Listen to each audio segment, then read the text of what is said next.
Welcome into the Field Vision Football Podcast. I am Felix Johnson, joined by Cody Alexander, our head of football operations. Cody, how are we doing today? Doing awesome. Awesome. Joined by Ricky Rains as well. We're going to get all into Carolina, talking everything going on with the Panthers. Ricky, how are you doing today, too? I'm doing well, man. Thank you guys very much for having me on today.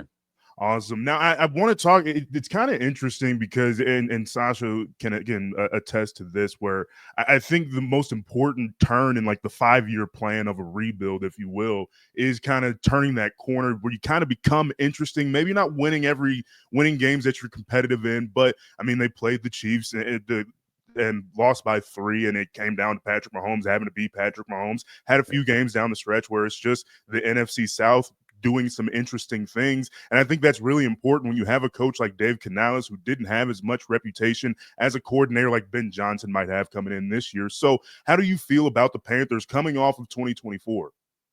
Yeah, it's interesting you bring up the Chiefs game, right? Because that was a play away. If Dane Jackson maybe puts a little bit more effort onto a tackle on Patrick Mahomes on one of his patented runs, maybe that game goes differently. And then the Eagles game, you're talking about the two Super Bowl contending teams. If Xavier Legette catches that Bryce Young dime, then we're talking about a win in Philly there. So there's a lot of optimism, I think, when you look at some of the young pieces, but there's still development to go. So when you talk about the coaches, Coach Canales is a quarterback whisperer is what he was revered as, but he's also a developmental guy, and he's a wide receiver position coach. His offensive coordinator, Brad Idzik, wide receiver position coach. So they've got young guys in that room with Jalen Coker, Xavier Legette. They got to kind of shore that up, develop them into the players. Defense has a lot of holes. We have a good defensive coordinator, or at least a well-respected defensive coordinator, and Ejiro Evero, right? We're starting to give him some pieces. Free agency has been active. So I think it's going to be really interesting to see what this team is able to do with the vision and alignment that they seem to be operating with.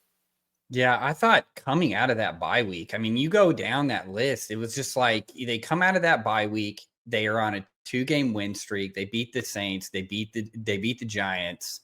Then they almost beat Kansas City. They go into overtime against the Buccaneers. They almost beat the Eagles. You know, it's like now the Cowboys in the Tampa Bay game to finish out the year are really the only times that they really didn't have a chance. So it's just like I feel like there was a corner turned, especially during that bye week of like this is a different team. And I think kind of like it looked like obviously the quarterback looked like Bryce Young kind of just settled in. They kind of figured out, hey, these are the things that he can do.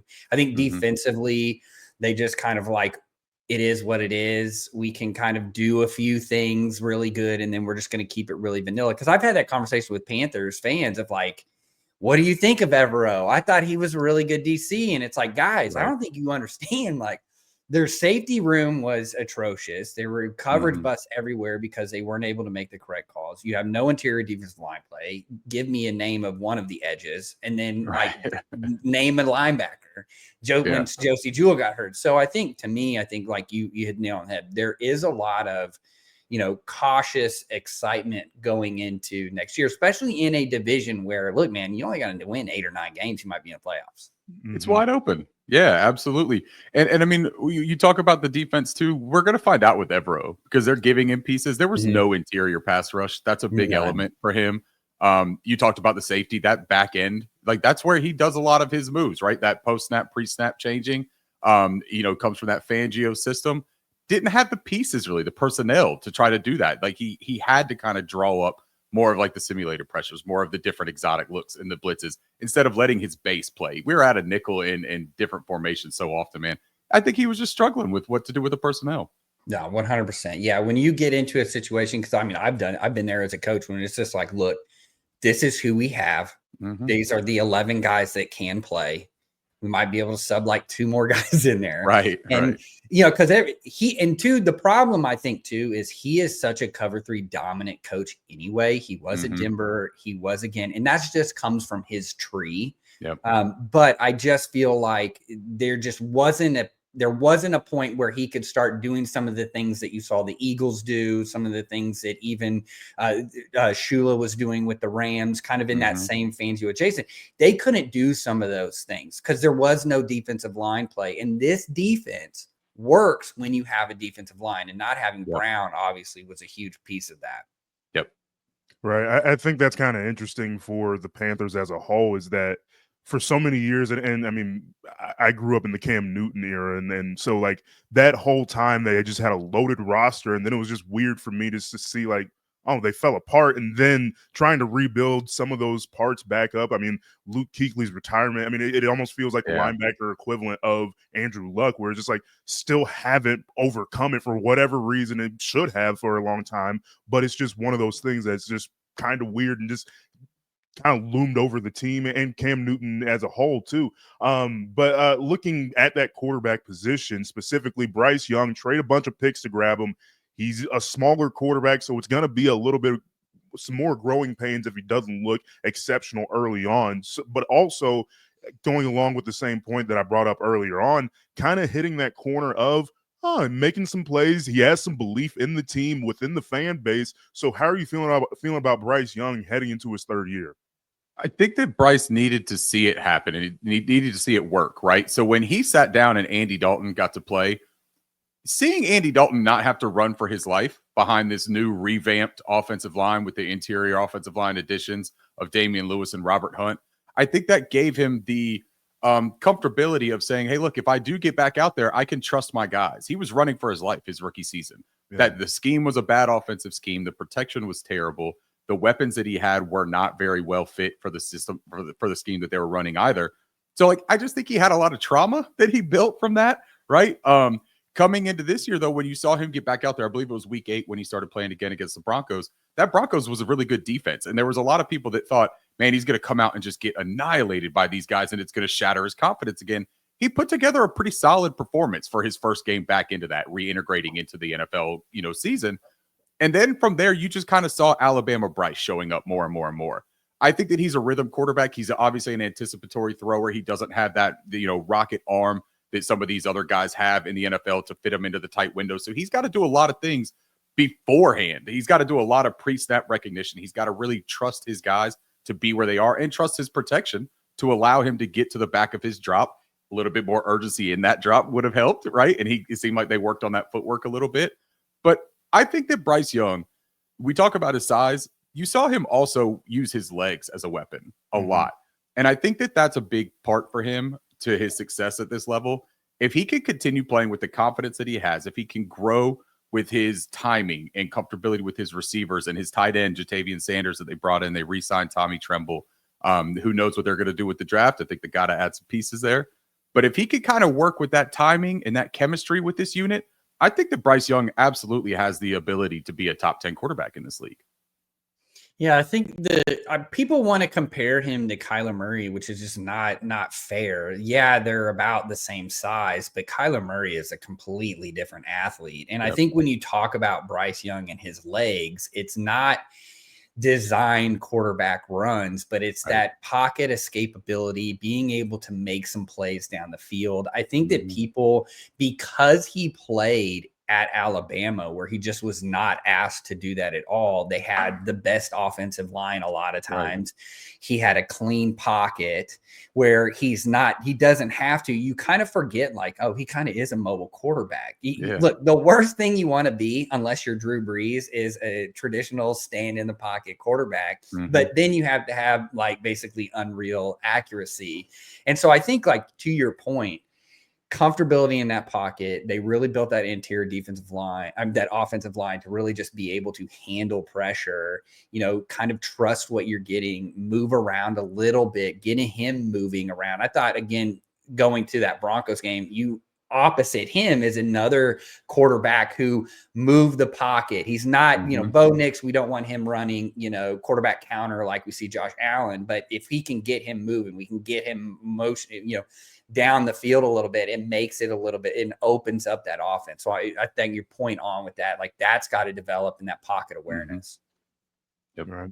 I think it's kind of interesting and kind of off topic here, but back-to-back coordinators that Baker Mayfield had end up becoming head coaches, Dave Canales and now Liam Cohen. So maybe it's just something with Baker, maybe. And so it's seeing something that with a smaller quarterback, trying to translate some of that with Bryce Young. I mean, that just made sense. I mean, obviously we're a year late for that conversation, but it's just kind of interesting that Baker Mayfield was kind of thrown out of Cleveland, but then He's thrown out here too. Yeah, he was thrown out here too. Yeah. He had the opposite effect here in Carolina. Exactly. So, I mean, it's kind of interesting how he gave you a head coach after you guys threw him out. So I mean, it's just and Baker didn't get a fair shake here. Just again, a little here, but I think that he didn't get a full preseason, a full off season to even come in and work and learn the playbook, learn with the guys. And then he got a few weeks, you know what I mean, before the fans were clamoring for him to get out of here. Baker's a great football player. I'm happy to see the success he's having. And I'm glad that Canales is here to kind of like shed some of that, experience that he got with Baker into Bryce Young in this situation. Yeah, I'm a Baker apologist. He's always on my mind. I can't see. I'm good with that, man. You got to stay dangerous. He's always on my mind. But shifting gears here to the draft coming up in a little less than a month. Carolina's sitting at the 8th spot in the first round, and we'll get into a more general conversation about trading up and down and around or whatever. But do you see Carolina trying to move down a little bit, gather some picks, and trying to build up that roster that we're talking about? They have holes on their defense and offense that they do need to fix. Do you see them moving from 8 up or down to fill some of those holes? I can't envision them trading up personally. I don't think that that's Dan Morgan's MO with this team. I think that he's well aware of this roster and the amount of work that it needs done to it. I think that they would be open to trading down, but I always preface this when somebody asks me, hey, can we just trade down and get like Dallas's 2nd round pick and pick 12 and get all these great players instead of picking one guy at 8? That's a reach. It takes 2 to tango. So you have to have a willing partner and somebody who values the prospect that falls to 8. Mm-hmm. That's going to be the key thing for me is if you see some of these, blue chip guys, and there's only about 3 or 4 of them in this draft that I think consensus wise people would agree on. But if like Mason Graham were to fall to 8, or even let's say Ashton Genty, there's a lot of people that really like Ashton Genty and think that he could be, that cornerstone of an offense. We see the run game in the NFL kind of making a bit of a resurgence again. So is that a team that can come up and maybe even the Bears, right? At 10, do they say, hey, we really want that, or we really want Armand Membo, or Mason Graham fits perfect for us? Maybe they catapult and they jump. Now, how much can the Panthers recoup would be my thing for how far back am I willing to slide. I don't want to slide out of the top 20 necessarily because I want to get one of those high caliber players and those talents. If you have conviction on a guy, I'm staying at 8 and I'm taking my guy. If you don't and you have a willing trade partner, absolutely. If you could find your way back into the 2nd, because we do not have our own 2nd round pick. We have the Rams, which is in the late 50s. I believe it's pick 57. So if you could get back up in that 35 to 45 range beforehand, absolutely, I would be interested. Yeah, that is kind of interesting to look at, especially for a roster that needs to be filled. They have a bunch of different spot, like we just talked about, like at the beginning of the pod, where they just have places to fill where they just a young team and trying to figure that out. But shifting the conversation more generally, you cover the draft as a whole for Draft Crush. Looking at teams trying to trade down, because I think that's the most interesting part, and it probably doesn't happen until draft day or the morning of, or by the time the clock start ticking. But who's trading down? Who's moving around? Who's trying to fill those rosters like the Panthers might be on draft day as well? What the Giants are doing here with their quarterback situation has just opened the door, right? I mean, the 2-year deal they give to Jameis, now they signed Russell Wilson. Like, I don't know which one of them is supposed to be the bridge, which one's supposed to be the guy they're trying to win with. So do they potentially trade out of 3 now? I think that's a possibility, because I think that there was a lot of people mocking them to have a Shedeur Sanders, or for some reason the Titans went Travis Hunter or Abdul, they would take Cam Ward. I think Cam Ward seems like he's got some real steam there in Tennessee. But Tennessee also, the way that they're wording their things is interesting to me, right? Like, hey, we really have a great rapport with Cam Ward. We're feeling way better about this. It's going to take a real big offer for us to move off of this number 1 pick. That sounds a lot like somebody who wants a real big offer so they can move off that number 1 pick. I think any of those teams right there, I think the Giants and the Titans, I think, are interesting for trade down possibilities because of what they can get. The Browns are a mess, so I wouldn't trade down. I would pick the best talent available if I'm the Cleveland Browns. I'm just going to get a good player. But those would be what I would look for initially. I also think that when you look at a team like Seattle that has kind of made some interesting moves as well and shifted their landscape as a team, I could see them being interested in trading up if somebody were to start sliding, because they need a premier wide receiver. They've got Sam Darnold. I don't know how confident you are in that. You got Sam Howell behind him. If Shador falls, could Shador be that Geno Smith type player that maybe they can see as a really seamless integration to that offense? Maybe. Yeah, and I think your point, you kind of hit it on too, is it's fun for us to sit here and talk about trading back, getting picks. But the problem a lot of times in these trade downs, it's like you're just really just flipping a spot. Like you said, we're going to go from 8, we're going to go to 12. You don't want to go to 8 to 12 and then be like, okay, I don't really like this. Let's go 12 to 20. Because then by the time you do that, right. And especially with the roster that the Panthers have, okay, now you're basically just kind of like, okay, who's left that we can take? And then now you kind of mess yourself up. So I do agree with you that I really think like in terms of like the Panthers, like where they're at is probably a really good spot to be in. I think it's it reminds me a lot of like what the Falcons did staying in that division last year of like, hey, look, we're at 8. We need an edge, but look, this quarterback dropped into our lap that we were really high on and we didn't expect to be here. Let's go ahead and take them. And I think the Panthers, there's always a surprise on draft day. There's going to be somebody at 8 that you didn't expect to be at 8. And to me, I think that anytime you're in the top 10, trading out, unless you just, it's one of those, like, you can't coach what happens if Peyton Manning gets hurt. So it's like, unless it's just an anomaly and it's like a team that should have been in, like, for instance, like if the Chiefs lose Mahomes and they end up in the top 10, like, okay, we can probably trade out of this and get some more players. But like for the Panthers, they probably need to sit tight and take whatever receiver or edge is there or D lineman that's right there at that spot. It would take like a Godfather offer type of situation, in my opinion, right? Like it would have to be a really monumental haul for them to bring back in. So I think that's a really good point. And the Panthers could stand to do what Howie Roseman does here. They've started filling some needs in free agencies, filling like some holes, some depth positions.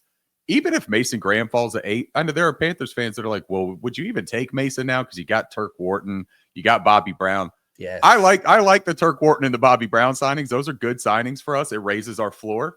Mason Graham is a terrific defensive prospect. You take him, right? Because then you got these 1-2 year deals for these guys. Mason Graham, you lock him down for 5 years, and that's one of your cornerstones. So I think it does really lend to that best player available strategy. It'll just depend on their board for best player available. All right.